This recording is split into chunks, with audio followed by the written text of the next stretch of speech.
I am at the University City Heman Park getting ready to load up on some wood chips.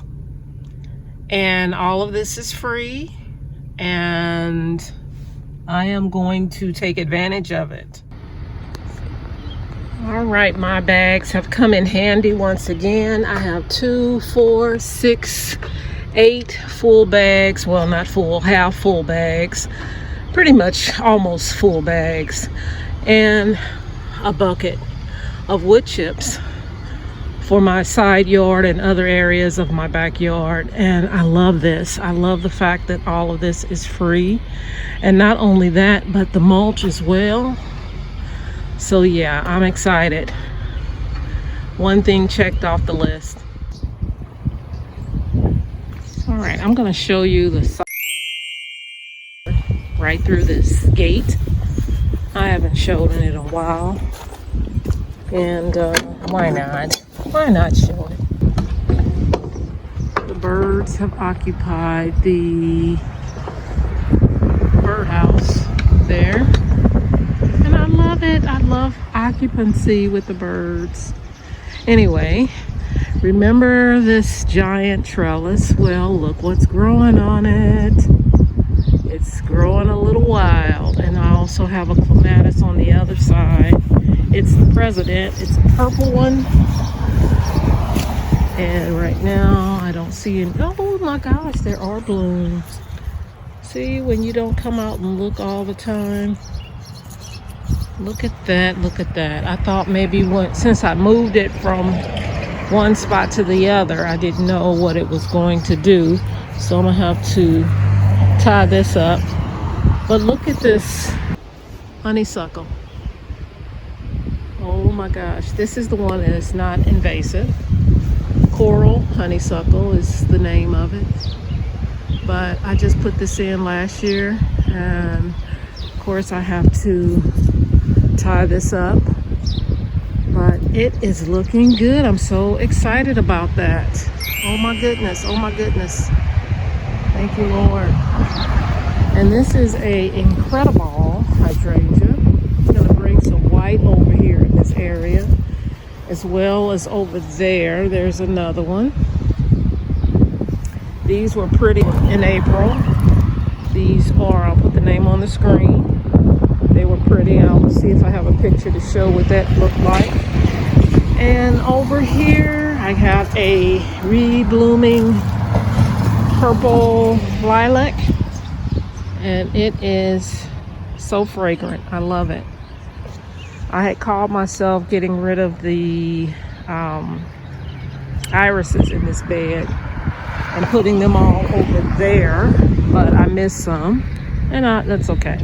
I'm gonna leave them. I have my roses looking pretty good coming up, and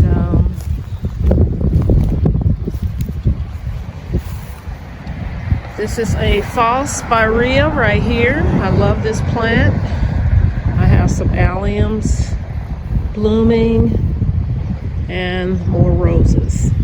Over here in the center, I have some lilies getting ready to pop. I love lilies. They're so faithful. So yeah, this is the side yard, and it's looking pretty good. Let me go over on the other side of the side yard as well and show you what comes up in the spring. Really loving this area. This is called May Breeze, this white phlox. I have 1, 2, 3, 4. I know I had more than 4, but it looks like that's what I have left. That looked like that was one. So that's 4 of them. And of course, I always put my pansies every year in the fall. And this is what they look like in the spring. And it's May now, May 1st. And they still look so beautiful. The hostas are wowzers up. And my favorite is this Patriot. There's one back there as well. Then my grass will come up and swoop in the summer and all that good stuff. And over here is the I'll put the name of it on the screen, and look at the clematises that are growing up on this trellis. It looks like a wild thing, and it is. It really is a wild thing, but I love it. I love it, love it, love it. I love the white dainty flowers in the summer. And here's some more of that beautiful iris, and this is a crepe myrtle. And the leaves are getting ready to, they're already out, and they'll get flowers later in the summer. I put some little ivy here in these pots, and they are on drip. I may put something colorful in them as well. I did paint it, but this paint comes off so quickly, so I just may call it a rustic deal and leave it at that. But yeah, that's what's growing over here in the side yard. I am so excited to see that flowering vine is going up the trellis, and hopefully it'll go across, and also that clematis will do the same. So that's exciting.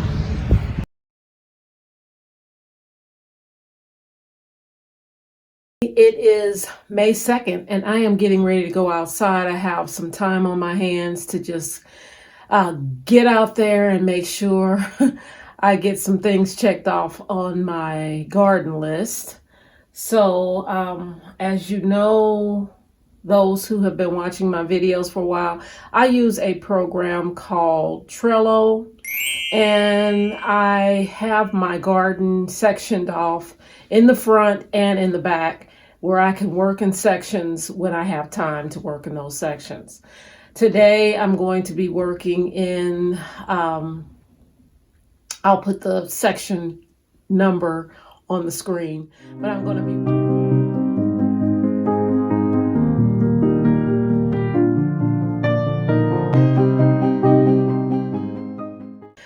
be working in 2 sections, maybe 3, in my front yard, front and side yard. I like to work in the front first because it's a lot of traffic on my street. I like to get that done first, and then I have more time to just really take my time in the back, because I have a fence and all that kind of stuff, and it's just kind of quiet, and I don't have a lot of traffic going by that I can see. So I like to just do the front first, get a lot of things accomplished there, and then go to the back and just kind of relax and do things that need to be done on my list. One of the things I want to do today is plant these beautiful Cana lilies. These are Cana Empire. I love pink, as you know. Hot pink is one of my favorites.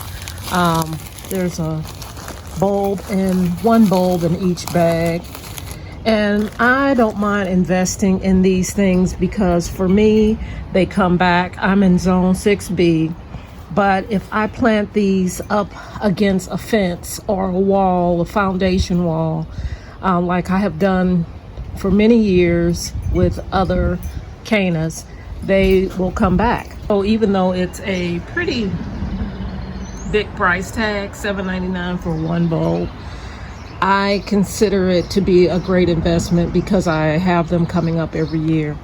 And I love orange. That's another one of my favorite colors. This is Cana Tarandant. And I'm going to put 2 of these together and 2 of these together. And so, yeah, that is one of the things I'm going to do today, just planting these in the garden. I mentioned before that I don't like doing a lot of hand digging with a shovel. So if I can do a hole without a shovel, I will be doing that, and I will be using my DeWalt drill. I just use a 20 volt max drill I put in my auger and I drill my holes. So I will be using that as well.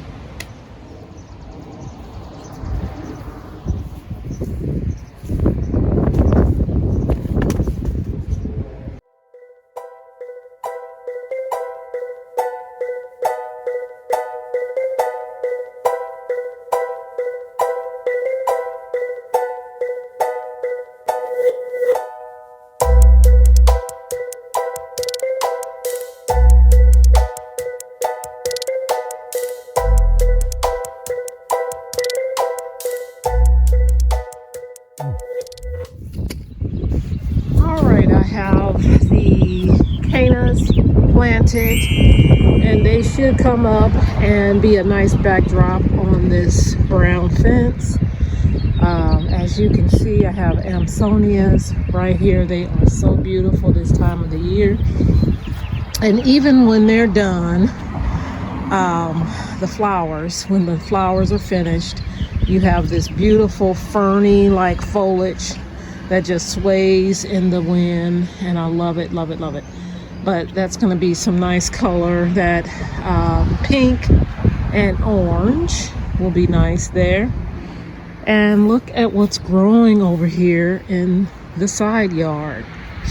Look at the beautiful irises. My azalea has not bloomed yet.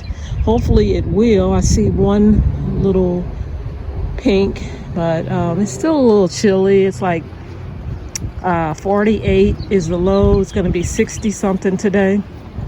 But yeah, look at the beautiful irises. They are reblooming irises, so they bloom now in the spring, and then they'll also rebloom later on in the fall, which is very nice.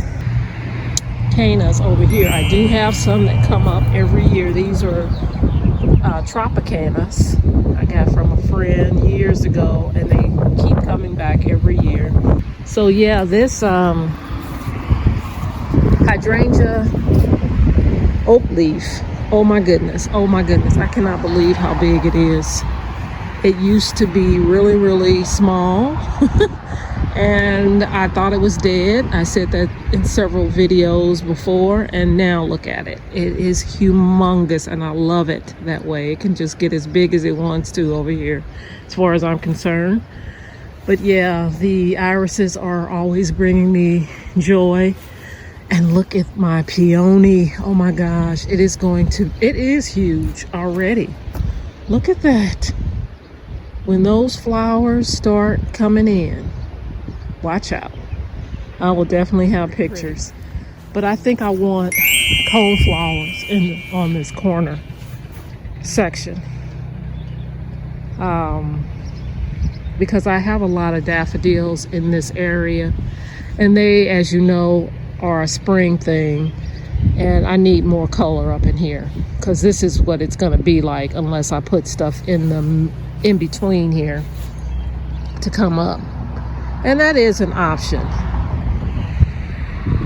Sometimes you don't want to always be moving stuff. And these empty spaces here, I can put cone flowers in those, because in a minute, when these daffodil leaves turn yellow, I'm gonna have to cut them all the way back so you won't even see them. Then you'll start seeing the cone flowers. So that may be a good option instead of moving them. I may do that. So I'm going to get started. All right, I am moving right along. I have some perennials here that I am going to plant together, and I love mixing things together because I like a big effect. It eliminates a lot of weeds, and it just is very pleasing to the eye. So right now I have the area where I told you I was going to take the daffodils out and put some perennials, or I was going to put something in I am not removing those daffodils. I am just going to put these in between the empty spaces because, like I said, the daffodils are for spring. You always want to have something continually coming up. Otherwise, you'll have the daffodils, and when they die and turn yellow and you cut them back, you'll have nothing else. So you want something else coming up in its place. And so that's where these come in. I have 3 of these. These are coneflower white swan. The second perennial, I have 3 of the purple coneflower, which I love, love, love.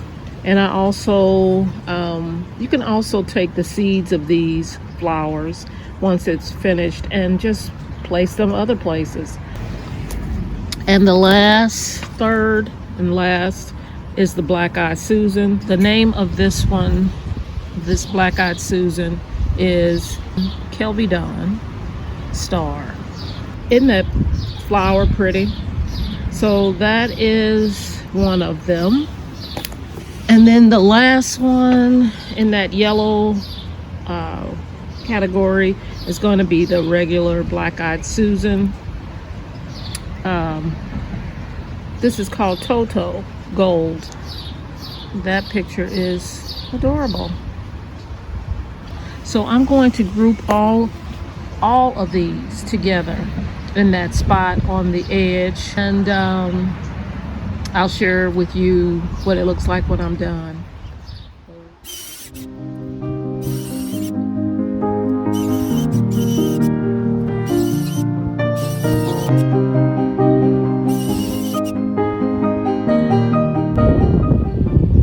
Starting from the top, I have purple coneflower up there. I have the black-eyed Susan here, the white swan in the middle, purple coneflower, white swan here, purple coneflower, and another white swan. And then that other black-eyed Susan is over here on this end. So all of them are planted in between the daffodils. And keep in mind, the daffodils leaves will be dying off shortly, and then they will have to be cut down to the bottom when they turn yellow. You don't cut them until they turn yellow so that they can get the energy for next year. So yeah, everything is planted here in this corner bed, and I can't wait to see all the different colors of coneflowers in this bed. Nanny, I am getting ready to plant these oriental lily bulbs, and I am not doing a big to-do. I'm just putting in several holes in this area that is vacant. And I am excited because I've always wanted the stargazer lilies. They are so beautiful. And I got this from Menards very, very cheaply. It was 12 oriental lily bulbs. I will put the price of it on the screen. I can't recall how much I paid for it, but that's a lot of bulbs. But all I'm going to do is I've made the holes here. I put in a little of this Milorganite nitrogen fertilizer, and I'm going to cover up the holes and water it real good. So that's basically it. Okay, so they're all put in, and basically all I did was put soil over them, over the top. Now, this is something for those who may be hesitant about growing lilies. I just want to say these are one of the easiest plants to grow. I literally picked up a bag of these 12 oriental lilies. You've probably seen them yourself. And I made the holes, put in a little fertilizer. I use Milorganite, but you can use whatever you have. And I plopped them in the holes. Now, you can cover up some. I've kept some of these out of the dirt just because they were already peeking out of the little bulb. So yeah, really easy. Water them real good. These will come up every year. and they will be this gorgeous. I have lilies that come up every year and they spread. So if you are thinking, oh, I can't do that and that's not going to be something that is going to work in my garden, believe me, it is a very, very, very easy plant to put in your yard, and you don't have to worry about anything else. If you are one of those gardeners that do not like a lot of maintenance and don't want to be fussing over plants, get you some lilies. I'm getting ready to water it, and I will show you eventually when these stargazer lilies come up.